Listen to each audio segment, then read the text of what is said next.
É bastante especial. O Congresso completa 20 anos em 2023. Então, a gente realmente conseguiu colocar esse evento como um espaço de diálogo e de troca entre os setores público e privado na construção de soluções para a agenda de competitividade, né?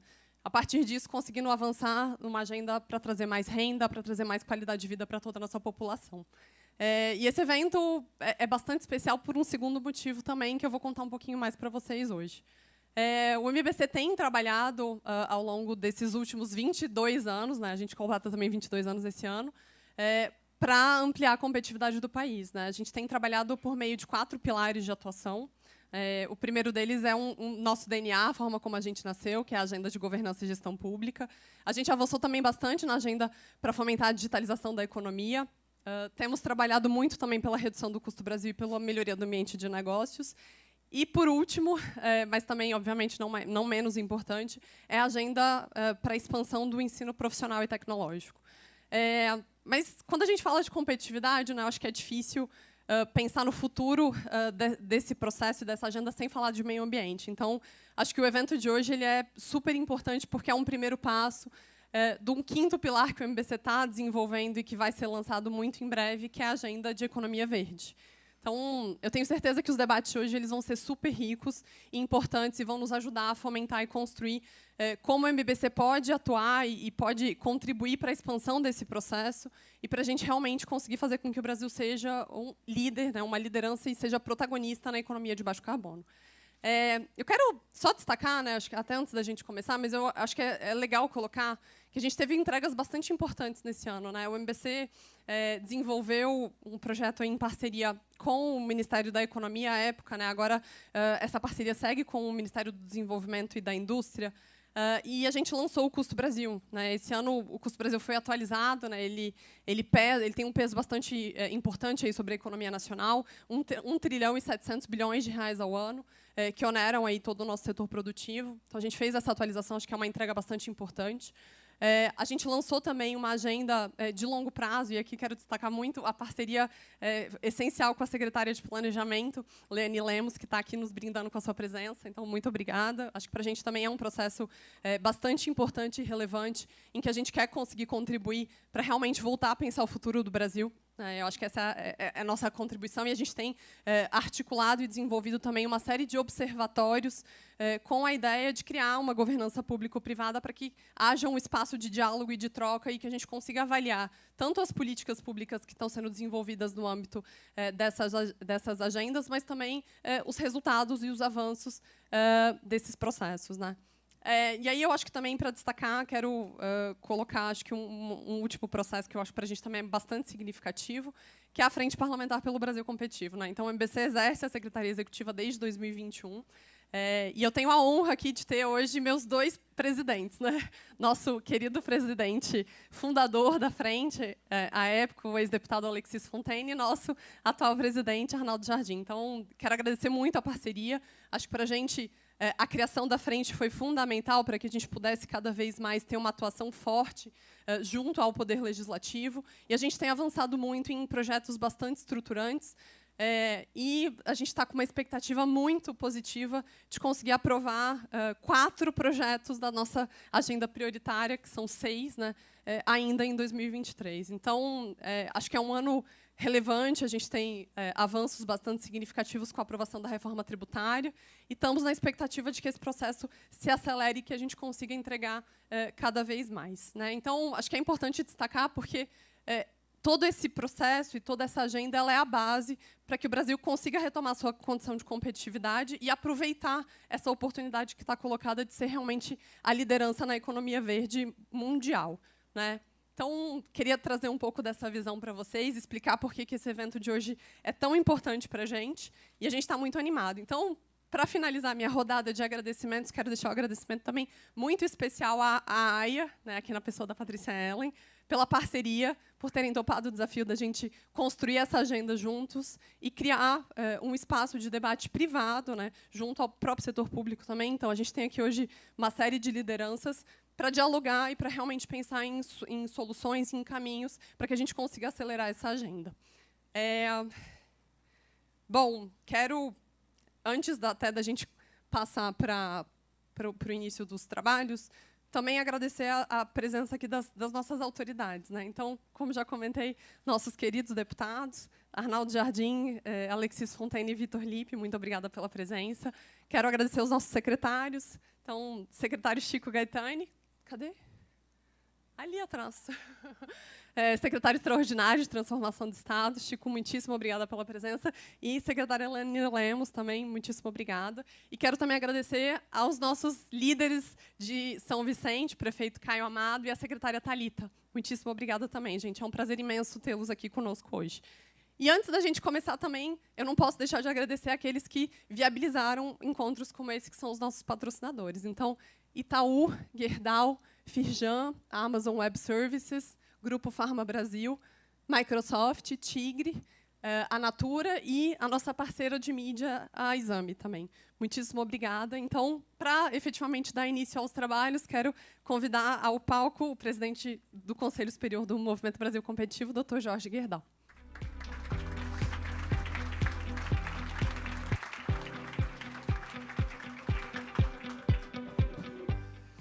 Bom dia a todos. Tatiana recém mencionou todas as autoridades presentes, então não preciso repetir. E depois que a Tatiana fez essa exposição da figura global, onde estamos, o que estamos procurando fazer, talvez não tenha muito a acrescentar.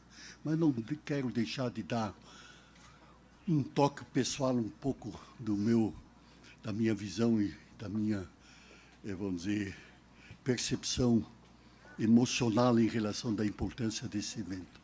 Em primeiro lugar, eu gostaria de ressaltar por que estamos tratando do tema da economia verde.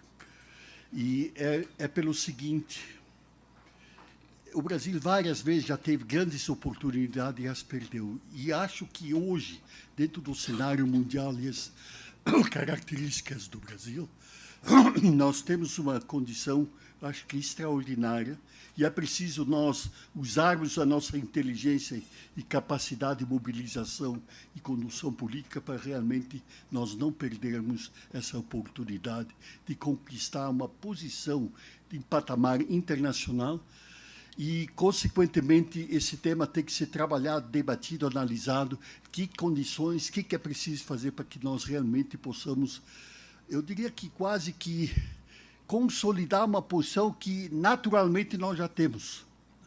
Então, se nós analisarmos as estruturas energéticas que o Brasil tem, provavelmente o Brasil é o país, vamos dizer, nessas dimensões de competitividade industrial, etc., o Brasil provavelmente tem a energia mais sadia, vamos dizer, dentro do cenário mundial.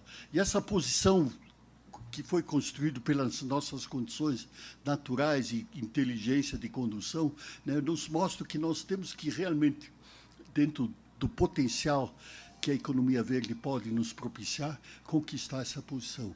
Assim que nós entendemos que essa reunião hoje, né, é para ampliar o debate, ampliar o conhecimento e nós nos mobilizar nesse sentido. Mas eu não posso deixar de colocar um pouco a minha visão e preocupação global, né, que Tatiana já falou, mas tudo que é grande e importante, se não tiver a participação do Congresso, do Executivo e do empresariado, a gente não vence os desafios.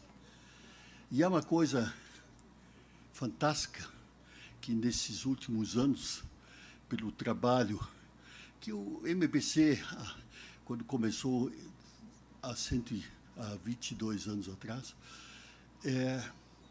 começou, vamos dizer, de uma forma modesta em melhorias de tecnologia de gestão. Mas essa evolução nos levou hoje a uma dimensão extraordinariamente grande e que eu diria que, às vezes, eu quase que digo, eu me sinto pequeno diante da grandeza dos desafios que temos pela frente. Mas, na realidade, nós conseguimos, através do trabalho conjunto, construir uma estrutura no legislativo espetacular. Conseguimos trabalhar na estrutura do executivo e o trabalho de mobilização empresarial ou comunitária, né, é um trabalho ainda gigantesco, mas é decisivo que nessas 3 frentes haja uma harmonização dos desafios que o Brasil exige. Vamos dizer, e os 4 temas históricos, né, vamos dizer, que foram definidos alguns anos atrás, e eu acho de uma forma, eu analisando hoje, ainda considero que foram passos importantes, que é a governança, como a Tatiana já mencionou, as tecnologias de digitalização total, 3º, custo Brasil, e 4º, educação, e aí essencialmente voltado ao tema de profissionalização. É difícil dizer qual deles é o mais importante, né? Porque, e no fim, eles têm que trabalhar entre si também harmonicamente, tá certo, né? Porque tudo passa por temas de governança, tudo passa pela utilização e a modernização da tecnologia. O capítulo Custo Brasil, eu ainda vou fazer algumas referências, né? É um tema quase catastrófico. Eu, pessoalmente, como tenho uma vivência no campo industrial bastante próximo sobre esse tema, mas eu tenho dúvida se nosso atraso é de 30 anos ou de 50 anos em relação aos países mais desenvolvidos. Consequentemente, nós temos um desafio enorme de que esse tripé tem que trabalhar em conjunto para essa evolução acontecer. E o 4º fator é quase assustador, mas fora das deficiências que nós temos já na educação básica inicial, né, que é um tema que também exige muita atenção e esforço, né, a profissionalização no Brasil está absolutamente atrasado. Eu vou mencionar 2, 3 números, mas nas estruturas educativas pelo mundo, né, o número de trabalhos do 2º grau normalmente já encaminham profissionalização, e são números médios, mais ou menos, que os países desenvolvidos têm um índice ao redor de 50%. Tem alguns países que chegam ao número de 70%. Números do Brasil, 11%.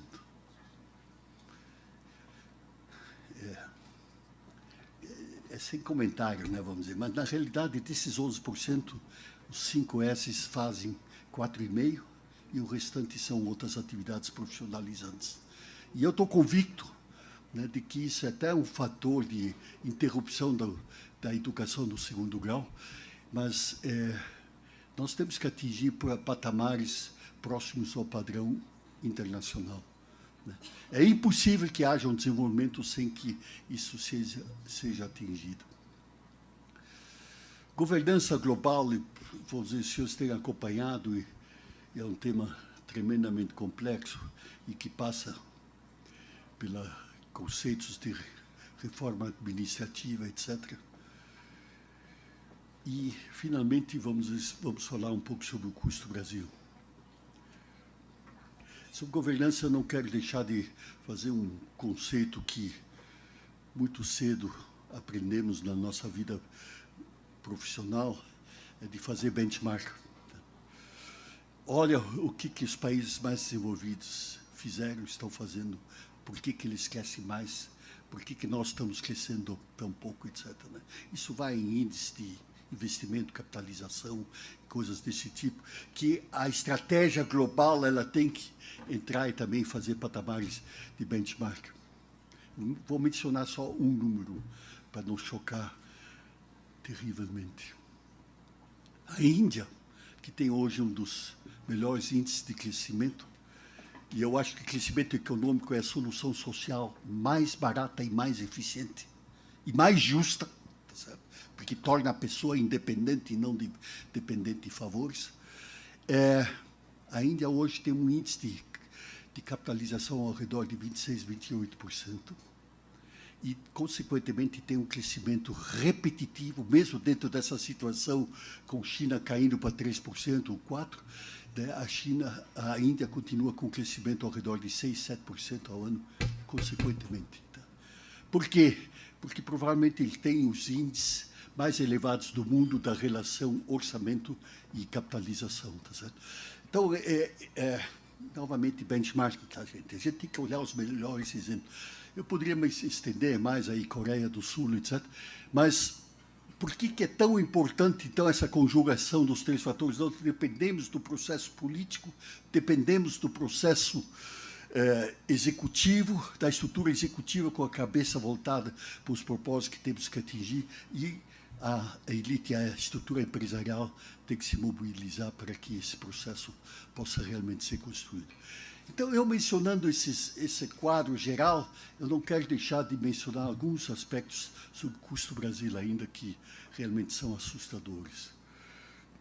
No projeto aí dessa análise, desse 1,7 trilhão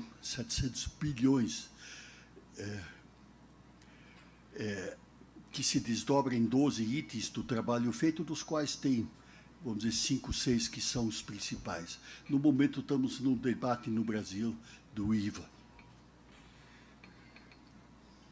É um número, eu tenho até vergonha de falar sobre o número. Qual é que, no mundo, quantos países já fizeram a modernização da estrutura do IVA? Nós somos o 175º país no mundo que está fazendo o IVA. Eu, no meu feeling, eu digo, tá bom, não precisa ser o primeiro, mas entre o 20º e o 30º país nós deveríamos ser. Não tem cabimento que tem 174 países no mundo que já o fizeram. Nós estamos com esse debate há dezenas de anos, tá certo? E, consequentemente, temos uma estrutura obsoleta. Ela é ruim sob o aspecto social, ou péssima sob o aspecto social, e é péssimo sob o aspecto de competitividade internacional, e que está nos levando quase que uma estagnação global do país. Eu poderia me estender com outros aspectos, onde energia elétrica. Os setores eletrointensivos, que correspondem a 35% do consumo de energia, ele paga, o preço deveria ser entre 20 e 25 dólares, tá certo? Nós pagamos 20 dólares de encargo. Porque temos fenômenos que nem o gato do rio, tá certo? Coisa assim. E tira a competitividade do país. Então, eu estou mencionando um outro item, né? A mim me preocupa muito a estrutura do que o operário recebe de líquido para consumo em relação ao cenário mundial. Eu não sei como não dá revolução, gente, tá certo? Né? Mas um operário no Chile, aí eu acho que é absurdo ou errado, mas ele leva 85% para casa daquilo que ele custa na empresa. Estados Unidos, Europa, o número é ao redor de 70%. No Brasil, é menos da metade que o operário leva. Agora, como isso não fosse suficiente no assalto, nós temos praticamente, na maioria dos consumos daquilo que ele compra, uma carga tributária de 30%. Então, são estruturas que elas têm que ser resolvidas, gente, sob o aspecto social, de justiça, de desenvolvimento econômico, etc. E por isso é tão importante esse debate, vamos dizer, do qual o MBC tem se mobilizado, e eu diria que a evolução que obtivemos com essa estrutura no Congresso, tá certo? É uma evolução fantástica e realmente me dá muita esperança, porque o diálogo é direto, é construtivo, e estamos conseguindo avançar. Mas, de qualquer forma, não é fácil obter vitórias sobre esses temas todos. Eu diria que, na estrutura executiva, nós temos hoje uma secretaria que cuida especificamente do assunto, dentro do tema Custo Brasil, que também é uma evolução grande. Mas precisamos que todo o ministério do país, os diversos ministérios, principalmente de indústria e comércio, trate de atingir objetivos de benchmark mundial. E o terceiro item que nós temos trabalhado intensamente é uma mobilização no meio empresarial, e nosso objetivo também é conseguir que as principais elites empresariais, empresas e, consequentemente, seus líderes também assumam uma posição política em relação à construção da competitividade global. Assim que eu na minha vivência pessoal, né, da necessidade que quando só o empresário quer e não há envolvimento político do executivo, não vai. Se só o executivo quer, também não vai. Ou só o legislativo. As coisas grandes é preciso uma mobilização conjunta, e que eu acho que é um dos grandes papéis que o MBC tem feito, e temos um desafio ainda enorme, né? Porque o processo, essencialmente, eu diria, os temas tecnicamente praticamente estão analisados, se tem os comparativos internacionais. O desafio hoje é de natureza política, de mobilização.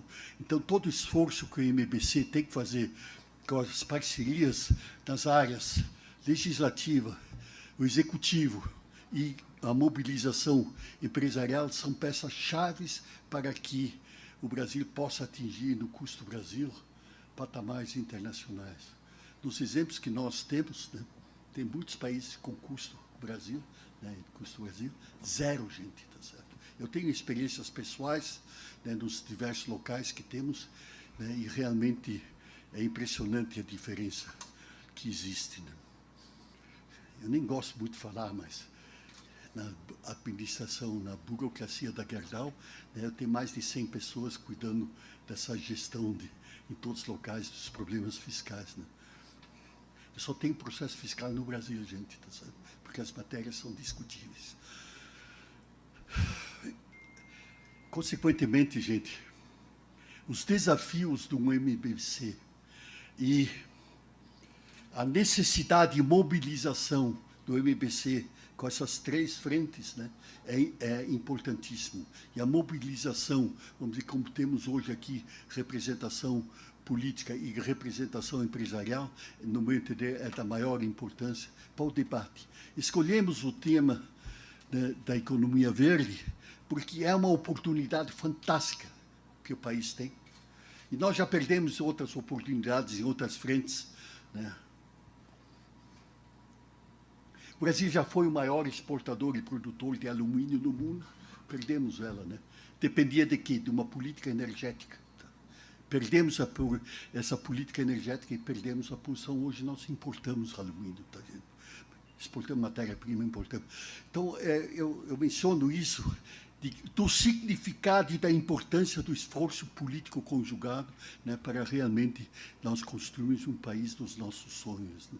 Eu diria assim que nós temos que atingir um crescimento econômico e social, no mínimo, num patamar de Portugal, tá certo? Fora disso, não há condições de uma elite viver com tranquilidade ou com respeito daquilo que está fazendo em benefício do país. Desculpe se eu me estendi um pouco, né?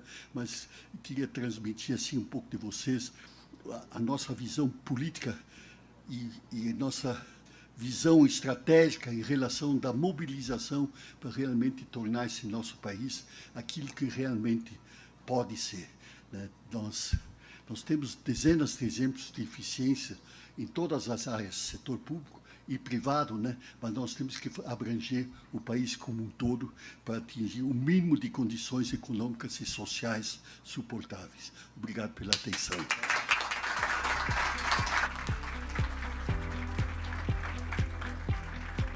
Muitíssimo obrigada, Dr. Jorge. Agora quero convidar ao palco a cofundadora da IR Partners e nossa anfitriã aqui hoje, Patrícia Ellen. Obrigada.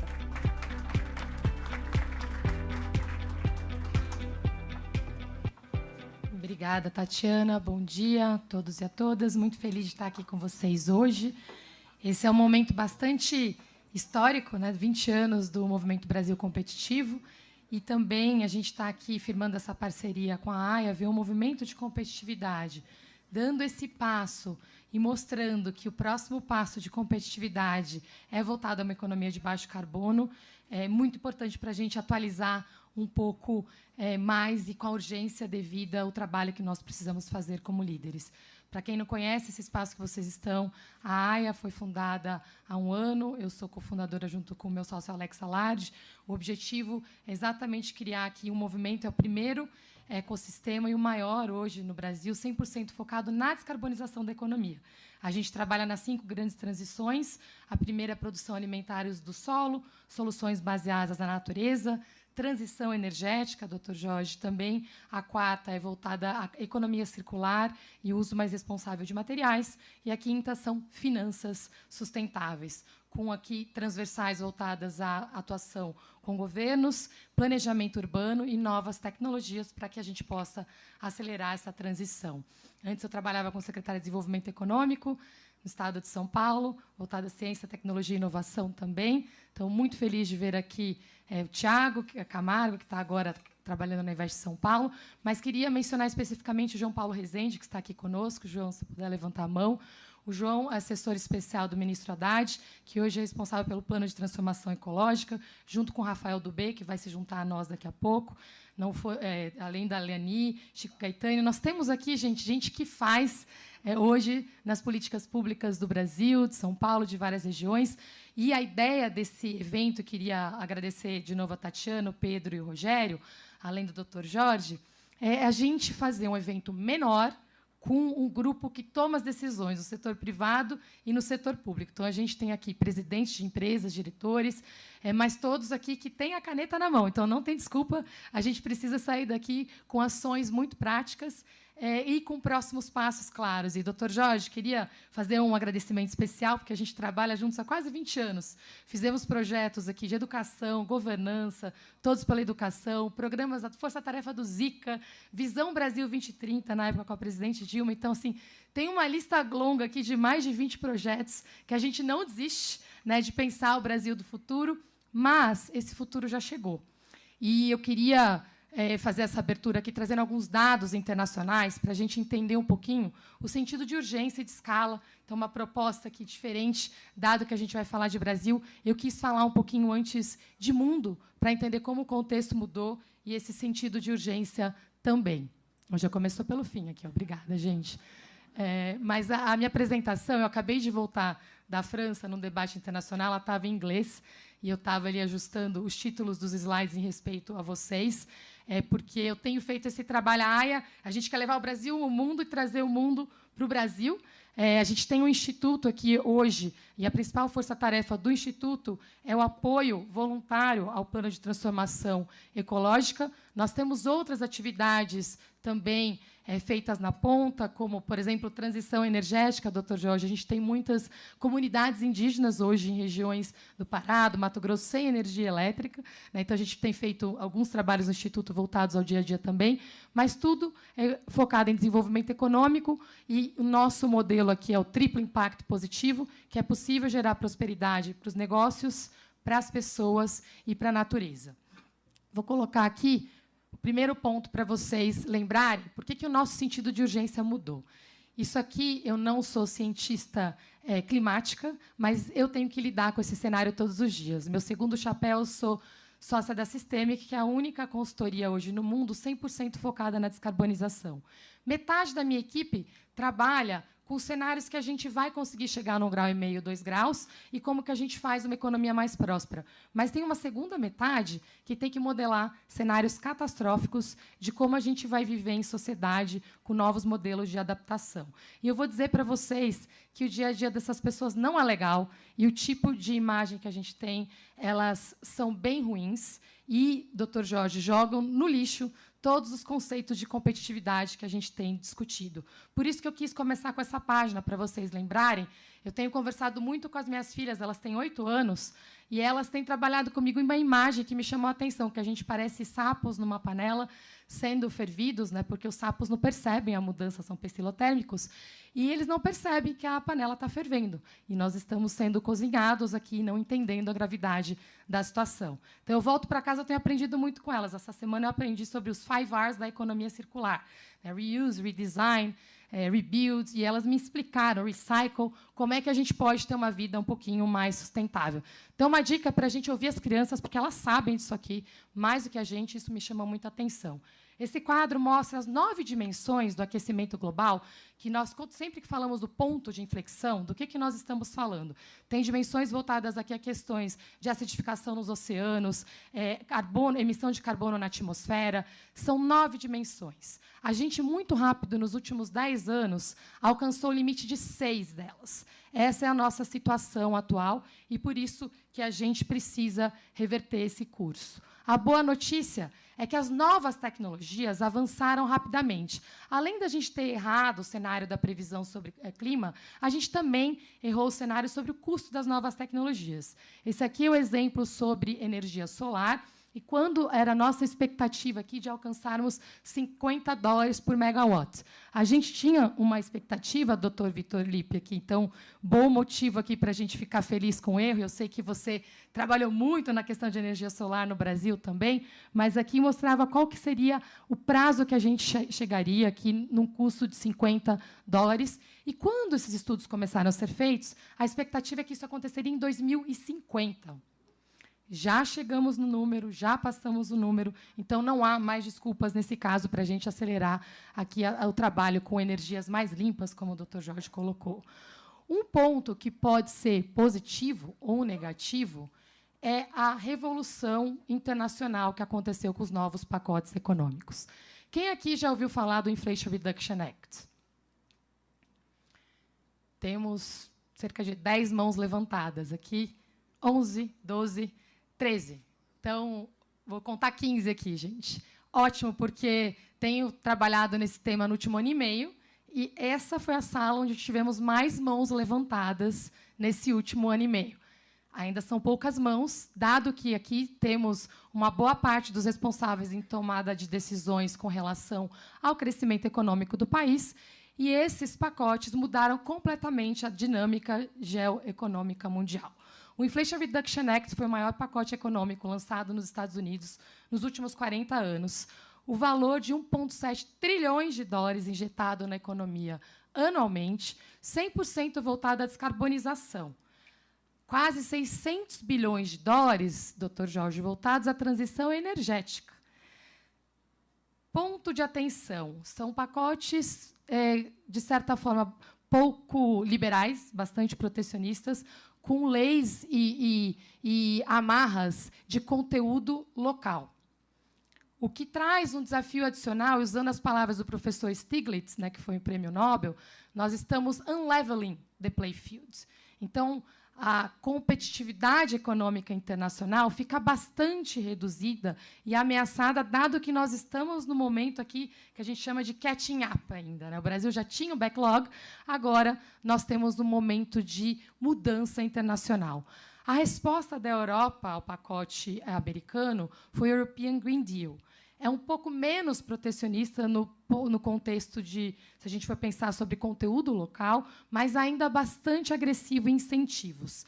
Então, se eu tivesse um carro aqui que precisaria trocar por um veículo de baixo consumo de carbono, eu receberia imediatamente um incentivo do governo americano de $7.500 nesse momento para fazer a troca do meu veículo. A mesma coisa no sistema de aquecimento da minha casa, $2.500. A Europa fez um pacote semelhante, incentivando desde o consumidor até os grandes empresários e empresárias. Uma das consequências positivas para os Estados Unidos e um desafio para o Brasil.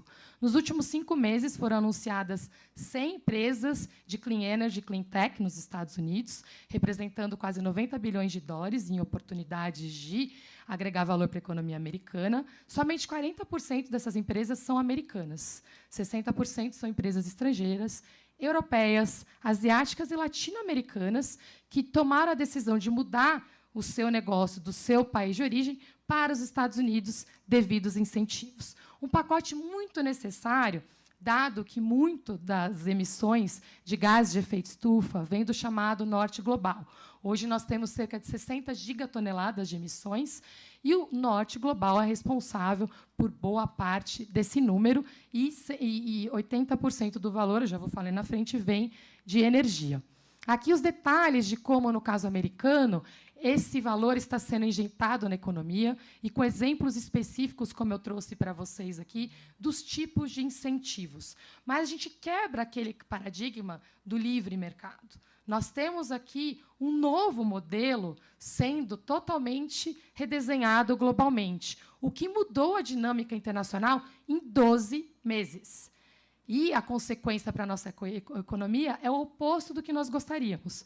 Nós tivemos um bom momento no que tange aumento de exportações, batemos recorde de exportações, agosto, isoladamente, foram 30 bilhões de dólares.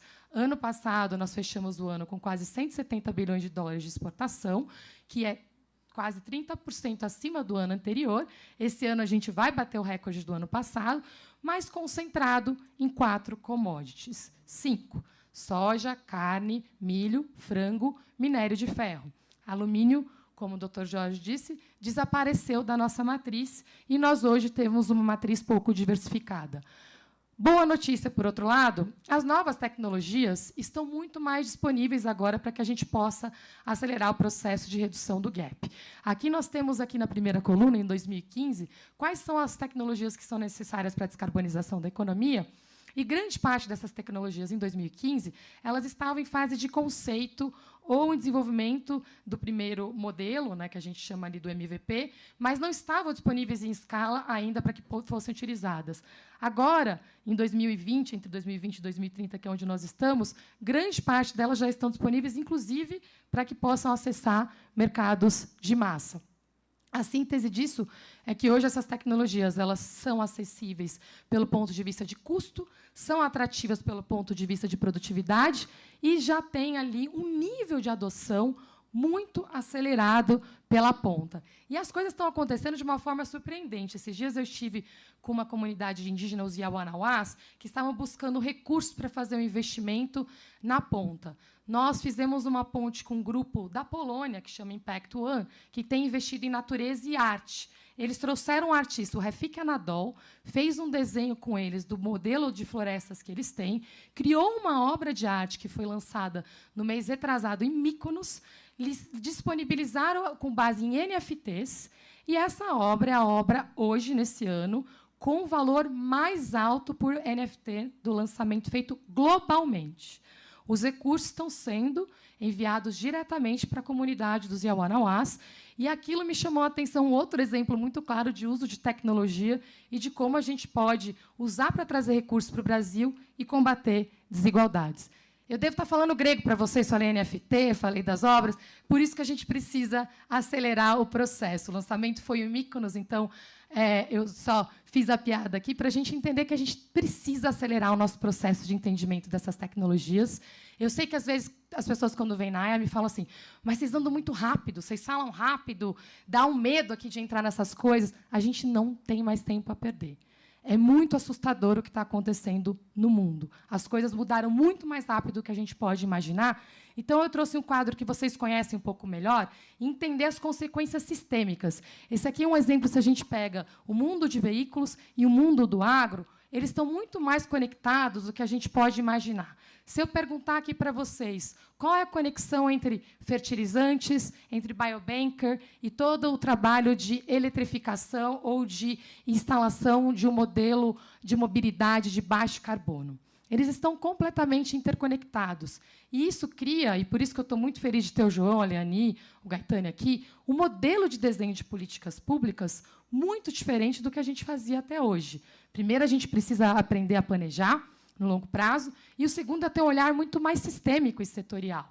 E só vou dar um exemplo aqui para vocês não acharem que eu estou enganando vocês. Biobanker, Biolinker, são 2 tipos de combustíveis que são utilizados agora em frotas marítimas de grande escala. Eles podem ser produzidos com green ammonia, ou também um dos modelos, amônia verde, e um dos modelos mais avançados hoje de processamento pode utilizar a biomassa da cana ou do milho. Lembra que eu falei que a gente está batendo recorde de exportação de cana e de milho? E se a gente bater recorde de exportação de Biolinker, Biobanker e amônia verde? O valor agregado fica aqui, a produtividade fica aqui. A última coisa que a gente precisa fazer é lembrar que essa é a única grande oportunidade que a gente tem na mesa e que não podemos mais perder.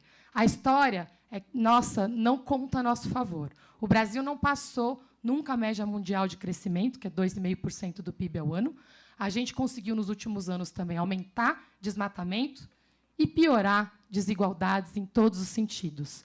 Não dá para dizer que somos o maior celeiro de alimentos do mundo e batemos recordes de fome, como temos feito nos últimos anos. O governo brasileiro conseguiu um feito muito importante esse ano, que precisamos reconhecer, que foi a redução do desmatamento em 48% no acumulado do início desse ano. Isso foi muito bem recebido internacionalmente e nos deu uma oportunidade, como país que vai receber o G20 no ano que vem e a COP30 no ano seguinte, para que possamos ter um espaço de voz e decisão nesse mercado global que precisa ser revisto. Má notícia, complexidade econômica, pioramos. No começo desse processo da força-tarefa, eu conversava com o João Paulo e com todos vocês que puderam participar, tive uma conversa semelhante com o Gustavo Werneck, que está aqui também, e eu comentei que a gente estava atrás da Malásia e da Índia em complexidade econômica. Na atualização dos dados, com base nos resultados do ano passado, nós conseguimos passar para trás do Vietnã. E, nesse modelo, nós não teremos como ter referência em competitividade, em produtividade. Para que isso mude, nós precisamos ter uma matriz mais diversa, lembrando da grande oportunidade que nós temos. O mundo, hoje, precisa de energia limpa, porque 64% das emissões vem da energia, da indústria e da gestão de resíduos, ou seja, tudo indiretamente como nós processamos os produtos. Esse é um problema típico do norte global.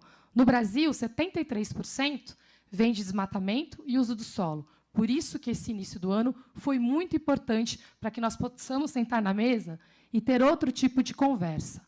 A conversa de lembrar dos ativos que nós temos e como esses ativos podem ter um papel fundamental na mudança do cenário mundial, que tem a ver com a primeira página que eu mostrei com vocês aqui. Não podemos seguir mais como sapos cozinhando na panela. E o Brasil tem uma chance única de mudar essa realidade, não só brasileira, mas também mundial.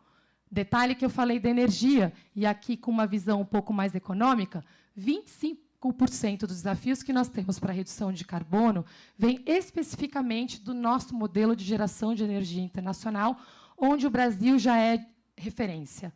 Precisamos agora sentar na mesa, não só para exportar nossos commodities, nossos ativos, mas trazer o valor agregado para o Brasil.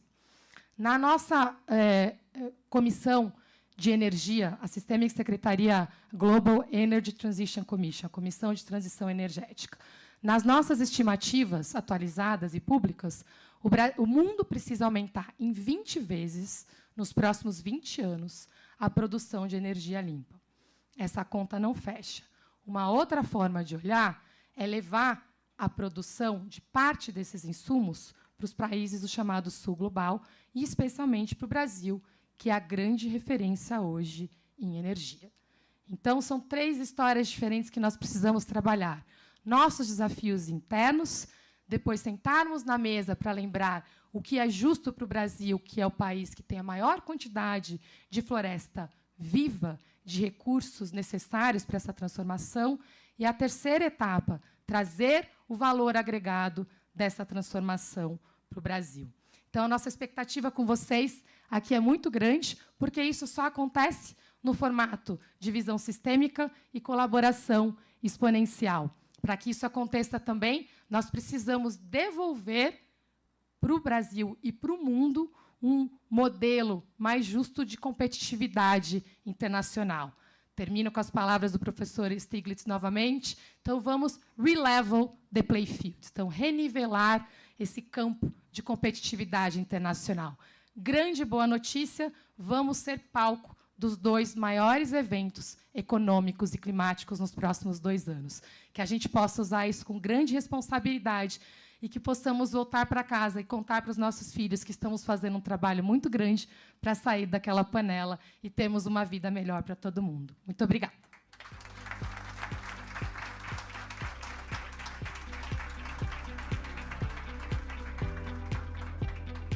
Muitíssimo obrigada, Patrícia. Acho que você colocou muitos dados e muita informação sobre o tamanho da oportunidade, mas também o tamanho dos desafios. E, para encerrar essa cerimônia de abertura, quero convidar nosso presidente da Frente Parlamentar pelo Brasil Competitivo, deputado Arnaldo Jardim.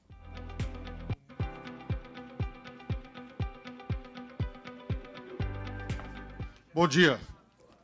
Uma alegria muito grande podermos começar com um público tão especial como temos aqui, formadores de opinião, dirigentes empresariais, entidades setoriais, organizações do setor ambiental, do setor de energia aqui representado. Quero dizer da minha alegria de estar, nesse instante, coordenando a nossa frente, exatamente a frente parlamentar, obrigado, Emiliano, a frente parlamentar de apoio ao Brasil competitivo, dando sequência àquilo que fez o Alexis, de uma forma tão competente e apoiada em parlamentares da qualidade do Vitor Lippe.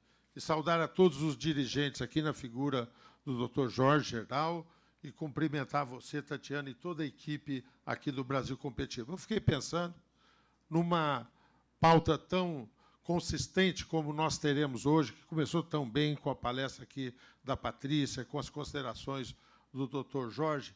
Eu acho muito importante tentar fazer aqui uma prestação de contas. O Movimento Brasil Competitivo tem os princípios, foram aqui ditos pela Tatiana, reafirmados pelo Dr. Jorge.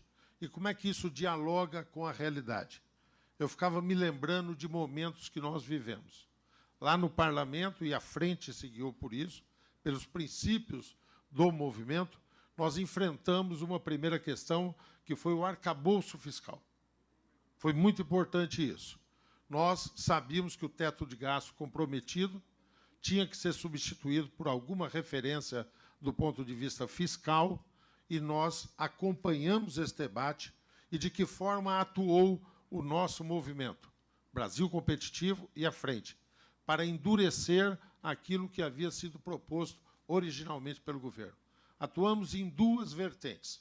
Primeiro, que houvesse claras medidas de sanções aos responsáveis públicos que não cumprissem as metas fixadas ali na elaboração da legislação. Eu dialogo aqui com o Gaetani, que é uma pessoa que sempre defendeu isso, o João Paulo, que está fazendo isso ao nível do Ministério da Fazenda, na equipe do ministro Haddad, decidido nisso, e com a nossa Eleni, que tem trabalhado nessa questão, junto com a ministra Simone Tebet também, sobre esse aspecto. Acho que foi importante e acho que fomos vitoriosos. O desafio é buscar rigorosamente fazer com que ele seja observado. O doutor Jorge, e é um mantra dele, e é um mantra que nos inspira, falou aqui de uma forma muito clara sobre o chamado, diria o Lippe, manicômio judicial, manicômio tributário. E nós tivemos a alegria de ter o Lippe nos representando na comissão especial constituída da Câmara. Foi por várias razões lá, mas foi como representante do nosso movimento Brasil Competitivo. Teve um trabalho espetacular. Nós esperamos que o Congresso conclua agora a sua atividade, volte para a Câmara, estamos aí. Se chegar, e eu espero que sim, nas próximas 3 semanas, nós teremos condições de aprovar pelo menos esse primeiro passo sobre o consumo da reforma tributária. Criará uma referência para o futuro. Uma outra questão que nos mobilizou muito lá, e se refere ao ambiente de negócio, foi a questão do marco de garantias. Foi um membro também da nossa comissão, o nosso querido João Maia, que foi partícipe desse processo. Nós concluímos e o nosso movimento e a frente trabalharam ativamente para que isso viesse. O que significa o marco de garantias? O marco de garantias significa criar referências para que o mercado possa ter menor spread. Eu lamento, por exemplo, a manchete da Folha de São Paulo de hoje, onde diz que há um grande risco das pessoas perderem os seus imóveis, sem contextualizar a matéria. Nós precisamos que aquilo que é dado em garantia, por uma questão de liquidez, transparência, possa a pessoa ser acionada. Qual é uma das questões que é mais alegada hoje como uma questão de perturbação? É você não ter regras estabelecidas e isso dificulta. Nós trabalhamos pela segurança jurídica e o marco de garantias foi um bom momento para isso. Digitalização. Foi dito aqui. E é um membro também destacado aqui da nossa frente parlamentar, quem dirigiu a comissão especial. Eu a integrei, outros parlamentares, que, ao final, produziu um processo muito importante, interessante, concluiu, para que esse programa de digitalização do serviço público pudesse se aprofundar. Então, eu dou um balanço nisso tudo para dizer que eu acho que nós podemos imaginar um contexto em que estas teses, as nossas teses, possam ir adiante. Vou fazer uma digressão política, não partidária, muito menos eleitoral. Mas não há como ignorar que, quando discutimos teses, nós precisamos entender a conjuntura que estamos vivendo. E o que viveu o Brasil, pelo menos na minha percepção, e nós temos discutido isso, eu discuto isso muito com o doutor Jorge. Nós vivemos um momento de acirrada polarização e radicalização política. E o Brasil pagou um preço muito alto por conta disso. Nós tivemos uma disputa eleitoral, a última presidencial, repleta de adjetivos, repito isso, e carente de substantivos. Nós tivemos um presidente da República eleito legitimamente, na minha compreensão, teve 51% dos votos, quase 52%, e a sua base parlamentar no Congresso tinha 17% dos deputados, senadores eleitos na sua base. Isso parece uma situação contraditória, mas, por outro lado, bem tratada, é uma situação de equilíbrio, porque nós tivemos aí condições, e trabalhamos para isso, para que, quando algumas perturbações surgiram, discussão da autonomia do Banco Central, o Congresso disse não. Ou quando se teve um decreto sobre a questão do marco do saneamento, que, no nosso entender, retrocedia em alguns pontos importantes, nós votamos para que isso fosse sustado. Aprovamos na Câmara, isso gerou um clima de diálogo com relação ao Executivo. Nós estamos, portanto, a minha percepção é de que nós podemos estar criando condições para que o debate substantivo volte a existir no Brasil. E eu fico feliz com isso, e o movimento trabalha por isso.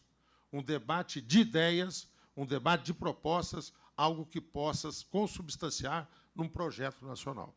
Aí eu quero destacar um outro momento nobre, e talvez coincida com esse momento da transição política em que o acirramento do debate ideológico / extremo, ele pudesse ser traduzido por um momento de maior debate, de maior consistência. Foi quando nós conseguimos trazer, agradecemos a todos que apoiaram, as empresas perfilaram para isso, e parabenizo a nossa equipe, mas foi o Movimento Brasil Competitivo à frente que trouxe o Klaus Schwab ao Brasil, tá certo? Do World Economic Forum.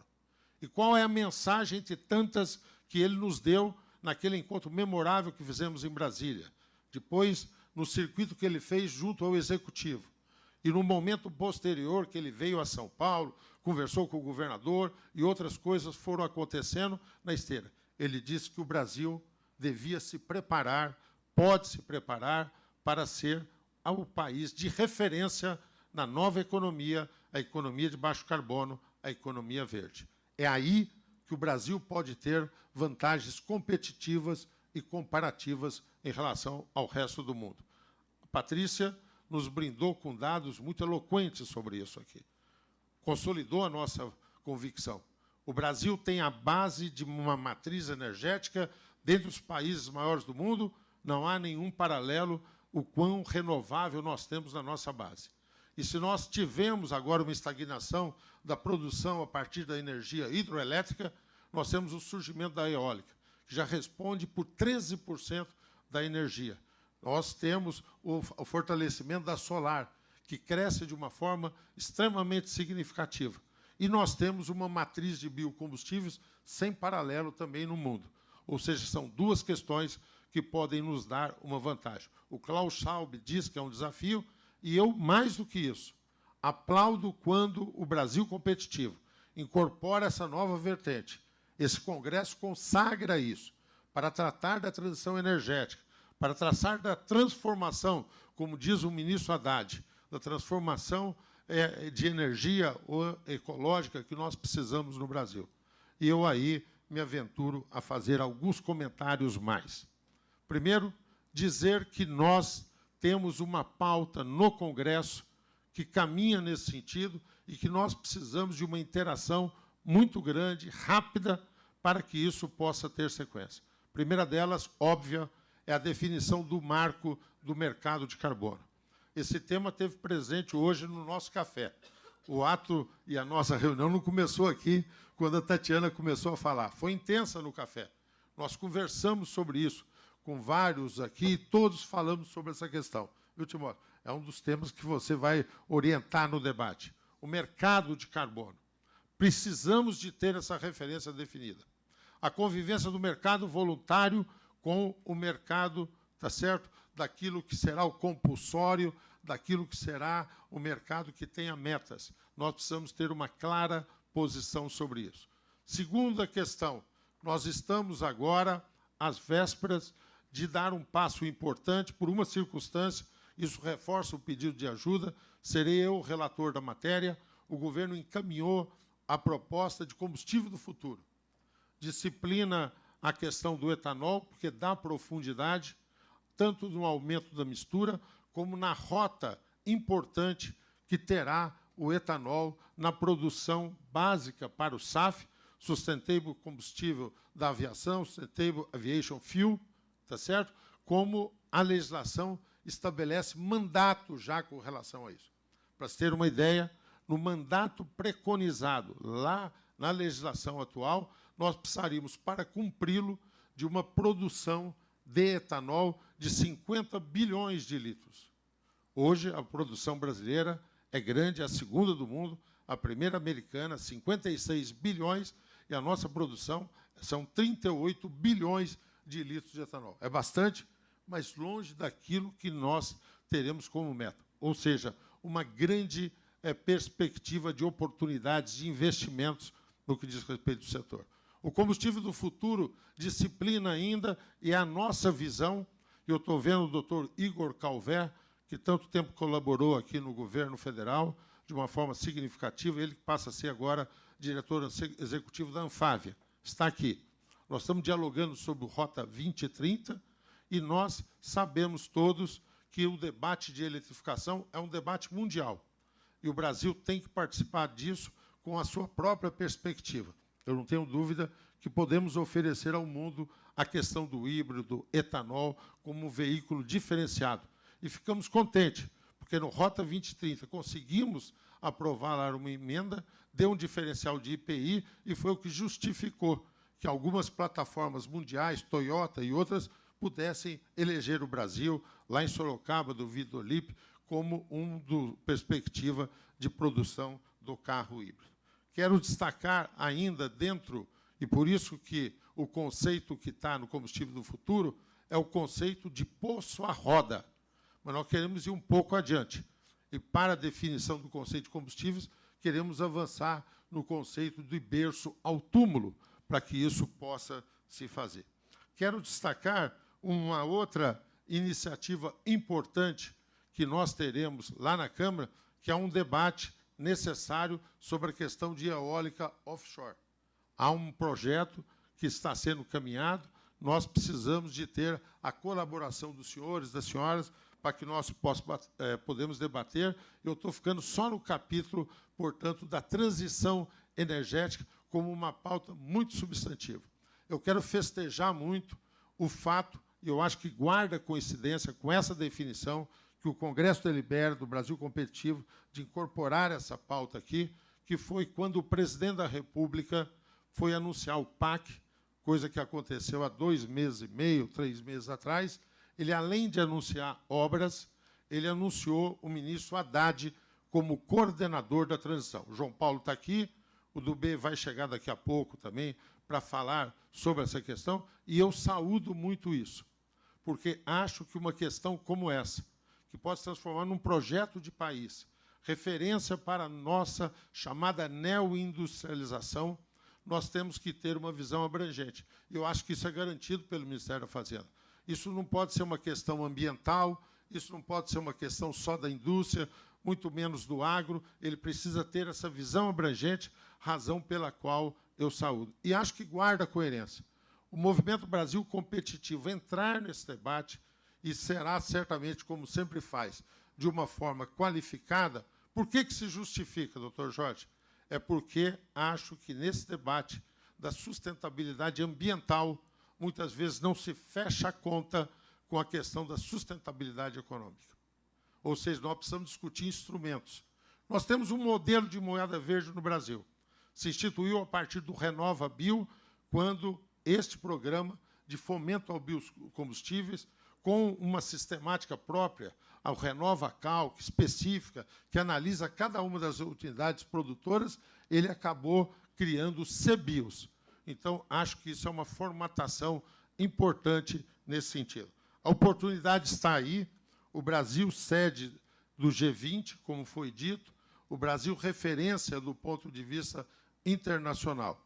E nós, para poder fazer com que esse debate caminhe ainda mais, tomamos uma iniciativa. Isso eu fiz de uma forma mais individual, com o apoio de um conjunto de pessoas, estudiosos, mas quero desejar, pedir que possa ser abraçado pelo Movimento Brasil Competitivo. Eu apresentei há 2 dias na Câmara, hoje há matérias na imprensa sobre isso, um projeto de lei que institui o Programa de Aceleração da Transição Energética.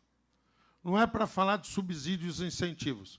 É lógico que serão necessários em alguns planos. Eu, lá, a nossa comissão que eu presido, da Comissão da Transição da Câmara, tá certo? Produziu uma proposta de lei sobre as rotas para a produção do hidrogênio de baixo carbono, mais amplo que o hidrogênio verde, conceitos de certificação, normatização. Está para ser votada semana que vem essa proposta, que irá a plenário, mas todos nós sabemos que, com os limites fiscais que nós temos hoje, nós precisamos ter criatividade. Então, o programa que eu apresentei, ele cria um fundo garantidor de investimento, lastreado naquilo que são dívidas que as empresas têm, que a União tem junto às empresas, reconhecidas. O número é surpreendente. O número não chega a ser a nosso litigioso judicial que nós tanto proclamamos em todos os estudos, né, Rogério? Mas o número é de 2,7, João Paulo, trilhões. É isso que as empresas têm a receber da União. É incontroverso. Então, lastreado nisso, que são exatamente a constituição de um fundo de garantia e uma revisão da lei de transação tributária, dentro dos limites que elas têm, mas criando possibilidade de que essa negociação de débitos também possam integrar uma base de apoio, é que nós apresentamos essa proposta. Fizemos isso quando concluímos, em primeira mão, num encontro que o presidente Lira organizou na última quarta-feira com o ministro Haddad, quando, antes de formalizar o projeto, nós entregamos a ele. Mas eu queria, doutor Jorge, entregar ao senhor simbolicamente, porque esse projeto contém a visão de Estado que nós temos, a visão que cria possibilidades de financiamento. É isso, a disputa que nós vamos ter com a Europa, a disputa que nós vamos ter com os Estados Unidos, foi aqui dito de uma forma muito eloquente, aquilo que a compra que a Alemanha está fazendo para vender a sua base industrial pela metade do preço, o hidrogênio que adquirirá, programas de compra que estão sendo feitos pelo Japão, pela Coreia do Sul também, nós precisamos de instrumento para fazer frente. E este programa poderá ser um importante veículo para que isso possa acontecer. Temos muito trabalho pela frente e um orgulho de poder falar em nome da Frente Parlamentar, que reúne deputadas e deputadas, senadores e senadoras que, como vocês, têm convicção de um projeto nacional, de reformas estruturais que nós precisamos ter, mas, acima de tudo, da possibilidade de retomada do desenvolvimento que o nosso país tem. Bom congresso a todos nós.